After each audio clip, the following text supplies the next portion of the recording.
ವರದಿಯನ್ನು ಕೊಡ್ತಾರೆ. ಹ್ಮ್ ಟ್ರಿಪ್ 1 ನಲ್ಲೂ ಕೂಡ ಅನೇಕ ಹಳೆ ಡ್ಯಾಂಗಳ ದುರಸ್ತಿಗೂ ಕೂಡ ಹಣ ಕೊಟ್ಟಿದೆ ವರ್ಲ್ಡ್ ಬ್ಯಾಂಕ್ ಅಸಿಸ್ಟೆನ್ಸ್ ಒಳಗೆ. ಹ್ಮ್ ಹ್ಮ್ ಹಾಗಾಗಿ ನಾವು ಆಂಧ್ರ ಪ್ರದೇಶದ ಅಧಿಕಾರಿಗಳದಾರ ಅನ್ನೋ ಕಾರಣಕ್ಕಾಗಿದೆ ಅಂತ ಹೇಳೋದು ತಪ್ಪಾಗ್ತದ. ನಮ್ಮವರು ವರ್ಷದಲ್ಲಿ ಕನಿಷ್ಠ 2 ಬಾರಿ ಅದನ್ನು ಇನ್ಸ್ಪೆಕ್ಷನ್ ಮಾಡಿ ವರದಿ ಕೊಡಬೇಕು, ಮೇಂಟೆನೆನ್ಸ್ ಮಾಡಿ. ರಿವ್ಯೂ ಮೀಟಿಂಗ್ ಅನ್ನೋದು, ತಾವು ಕೂಡ ಇಲಾಖೆಯ ಜವಾಬ್ದಾರಿಯನ್ನು ಹೊತ್ತವರು, ರಿವ್ಯೂ ಮೀಟಿಂಗ್ ಅನ್ನೋದು ಎಷ್ಟು ಮುಖ್ಯ, ಹೇಗ್ ಆಗಬೇಕು, ಅಸಲಿಗೆ ಹೇಗಾಗತ್ತೆ ಈ ರಿವ್ಯೂ ಮೀಟಿಂಗ್ಗಳು ಅಂತ ಹೇಳಿ?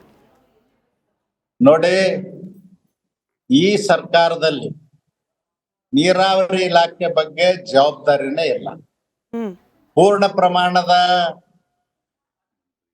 ಒಬ್ಬರು ನೀರಾವರಿ ಮಂತ್ರಿ ಇರ್ಬೇಕಾಗಿದೆ.